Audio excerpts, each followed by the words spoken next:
Hey everybody, this is Regan Adams with All Things Regan. So I have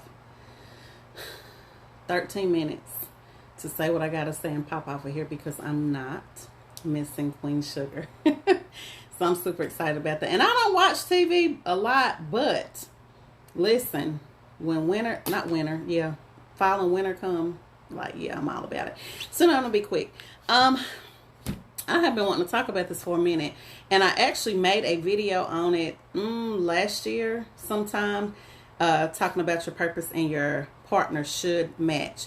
So I was having I've actually had a couple of conversations. I'm always having a conversation, but I had a couple of conversations about my relationships and what I'm looking for in just any relationship I have. So that could be who I'm dating, my friendships, like family members. I'm extremely particular about who I have or want in my circle. And what I was telling somebody last night, and I know it kind of sounded conceited when it came out of my mouth, but I meant what I said. When I deal with anybody in a relationship, so that can be friendships, like I said, friendships, relationship, family members, what have you, I am a resource to people that I connect with. I do that on purpose. I strive to be a giver in any relationship that I'm connected to. I never want to attach to somebody and take. That's never my ultimate goal. I like reciprocal relationships. So everybody's coming to the table with something. I've spoken about this a lot. But what I was telling him last night was, I know I'm an asset. And so I feel like everybody that I'm around, I need to be able to, it should be worth my time. It should be worth your time. Like we should, be concentrating on giving to one another, and then we're never lacking. And that's in all relationships. And the reason I want to talk about your purpose and your partner matching is because I remember our pastor, which kind of got me kind of thinking along those lines right before I got a divorce. God was really dealing with me about, people being in my circle and people being in my space. And at that time, he was giving me dreams about people who needed to come, people who needed to go. So he dealt with me like a whole year, like right before I got divorced, during the divorce, and after.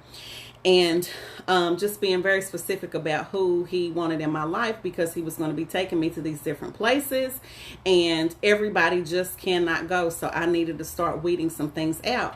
And so our pastor was talking about he and his wife and how he could just not do ministry without her. And there was just such a balance. And I believe in my last marriage, we did not have a balance.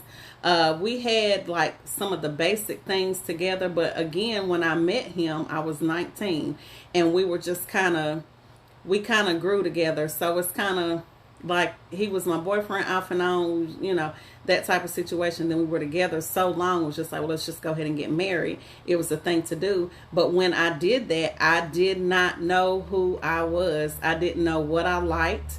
I didn't know my purpose here on earth. I had low self-esteem.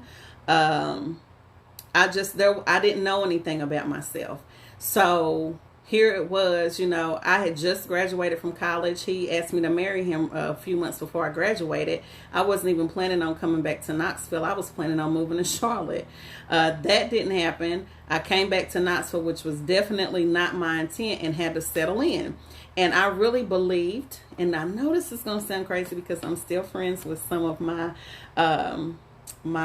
in-law people. Y'all know I love y'all, but I still tell the truth. He did not match my purpose. And I found that out after he went to prison. And I want to put a pin in there, and I don't want this to go over, but I've definitely got to talk about this. So I also got a call this weekend where a friend of mine in business, we talked about somebody calling him and telling him that they didn't like me. He shouldn't work with me. He shouldn't be my friend. I'm fake. I'm phony because my husband went to prison. And I was like, well, what does that have to do with me? Like, But people will find a reason. And here's the thing, like, if I had to go back and do and marry my husband or ex-husband again, I would. And I'm going to tell you why. I did a video that he made me who I am today. Without getting a divorce, well, without him, we went through a lot of stuff. And here's the thing, I learned a lot from him. He was almost 10 years older than me. So he was more mature. He had lived, quite a bit of life. He was already out kind of doing a lot of stuff. And so I learned quite a bit about him. I even learned to be in business because of him, because he sold drugs. But not only did he sell drugs, he had a whole lot of other businesses. He owned a restaurant. He I don't care what it was, sold CDs, detergent, like it didn't matter. He had his hand in everything. And so when people look at me now, they're just like, well, you do a lot. Well, my ex-husband did a lot, and he showed me the ropes on a lot of stuff. And for that, I'm appreciative. For that, I still, I never lost any love for him. It just shifted. And so what happened is, the best thing for our relationship was for him to go to prison. And I know some people are like, oh my gosh, why would you say that? Did I want him to go to prison? Absolutely not. Definitely didn't want that to happen to him. But that was the best thing for me, in the sense that I learned who I was. I learned why God put me here. I learned my calling. I learned my purpose. I learned to love myself. I learned to help people. It was like a rebirth. And I remember he called me one time when we were having a conversation about, what he was going to do with his life when he got home, blah, blah, blah, blah, blah. And he said some things, and I was just like, yeah, this is not going to work.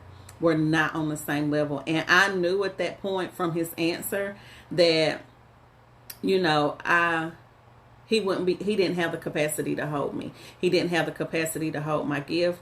He didn't have the capacity to take me to or support my next levels in my life. He just didn't have the capacity to do it. And he was good for what I knew love to be, because I did love him, but that was for what I knew love to be. But I remember our pastor was talking about, we need to make sure that we know our purpose before we get in a relationship, or, even think to look to get married, because your person is going to have to be able to be okay with what God put in you. They just got to be able to hold that. And I do a lot. And let me just say this. I'm a relationship person. I don't like multiple dating. I do multiple date, but I don't like multiple dating. I know that's just to kind of eliminate some people. I have one specific person that I talk to the most, basically every day, whether it be through talk or, texting or talking. And just kind of weighing people down. But I don't like multiple dating. I am a relationship person. But what I do, even in my dating, is I don't waste my time. You got to be able to hold a conversation. You got to have fun. You got to be able to get me. You got to be able to have the capacity to hold me and be okay with what I do. Be okay with me traveling. Be okay with me having business and talking to me. And I know I had a situation where someone, I'm not going to say they were uneasy with me dealing with men, with dating is dead, because I have a business, dating is dead, who killed it. I talk to men all the time. So you definitely have to be secure in the space that I talk to men all the time. I just do. I probably talk to more men than I talk to women, but be able to trust me that I'm not going to overstep a boundary if we're in a relationship. Because that's just, but that comes with communication and trust and making sure that you're securing yourself. So I just wanted to say that when you're dating, I would just make sure, especially while you're single, because I know sometimes I get asked quite a bit, what are you looking for? And I always say I'm not necessarily, and my friend gets mad at this answer, but this is the best answer that I can give. I'm not necessarily looking for a relationship, but if one tends to happen and drop in my lap and I'm open to it, I'm always open. Now that's one thing, I'm open for a relationship, but I'm not set out just looking for something right now. So if something happens and, chemistry comes and it clicks and they feel like they can, hold me. And I don't mean hold me physically, but hold my gifts and hold my spirit and everything that I entail in them, my child, because they got to accept my child too. Then we can roll with it, right? But even in dating, multiple people, I hate saying that, or talking to, not even dating, but just talking to multiple people, I still don't waste my time. So I'm not going to have, for example, 10 dudes and I'm just calling this one for food and I'm just calling this one to go to the movies. So I'm not doing all of that because I can take myself wherever I want to go. I need to know that you have the basics of life.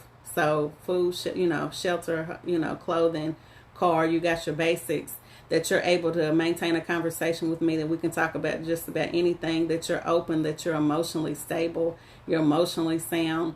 That, you don't mind helping me, like if I need correction or, just a good grown up conversation about life and love and, stuff like that, where I can enjoy being myself around you. I can let my hair down around you. I don't have to feel like, I have these walls up all the time. I don't want any relationship like that. I don't do that even with my friends. If I don't feel like I can talk to you and be myself around you, I don't want to be around you. I just don't. And I'm not going to. So I approach my dating situation like that. There's, like I said, the one particular person that I talk to on a regular basis, probably every day. I think it's been a little over 2 months and I've not talked to him maybe once. And that was through a text message and that was recent. That I really just enjoy talking to. And so I don't have to put on airs for anybody that I deal with. If I feel like I have to, I'm not going to talk to you. And I just know I want to be married again, but I know I don't want to make the same mistake that I made when I married my husband. I know that sounds harsh. Like I said, it's nothing to him. He was a really good guy. We just weren't made for each other. But the great thing about it is, as I'm dating now and getting to still know myself, because I'm still going to be changing and giving myself grace because I'm not perfect. We all have things that we need to work on because I'm still learning a lot about myself through dating now. Making sure that I'm emotionally stable, that, my emotions aren't all over the place and I'm, going left here and, or why are you thinking like that, or being all in my head. Like, I want to be able to enjoy myself. And I also want to make sure that the person, again, that I'm dealing with is cool with everything that I do. They just got to be. And I want to be cool with everything they do. Because as the same for, I don't want to just put it all on me, but I have to be able to have a capacity to hold him and whatever his needs are. And I'm not just talking about sexual needs, but if he has, not if, because God gives us all goals and dreams and aspirations and things of that nature, I need to be able to hold him up too and support him in what he needs to do, and then we'll be able to come together and do something. So anyway, it is now 8 o'clock. I feel like I was rambling because I wasn't necessarily ready, but I knew what I wanted to say. Bottom line is, number one, Queen Sugar is about to come on, and we don't want to miss that. That's number one. Number two, make sure, single ladies, if you are single as in single, not married, please make sure you're working on your goals, your dreams, your aspirations, and your purpose that God has given you. Please, please, please work on that. Because when you get a man, you can still do it, but you want to kind of be coasting and already kind of floating in it when you meet them. And y'all, doing your thing, so really how to balance being with your man and walking in your calling and your purpose. And then if you add kids to it, that's a whole nother situation. And I'm just giving you the benefit of my experience. Because I'm definitely not, I don't care what relationship I get into, he is going to have to be able to have the capacity to hold me and my gifts. And I have to have the capacity to hold him and his gifts. Because that's just how God created it. Anyway, you guys have a blessed night. This is Regan Adams with All Things Regan. And Regan says, I think it, I see it, I do it. Good night.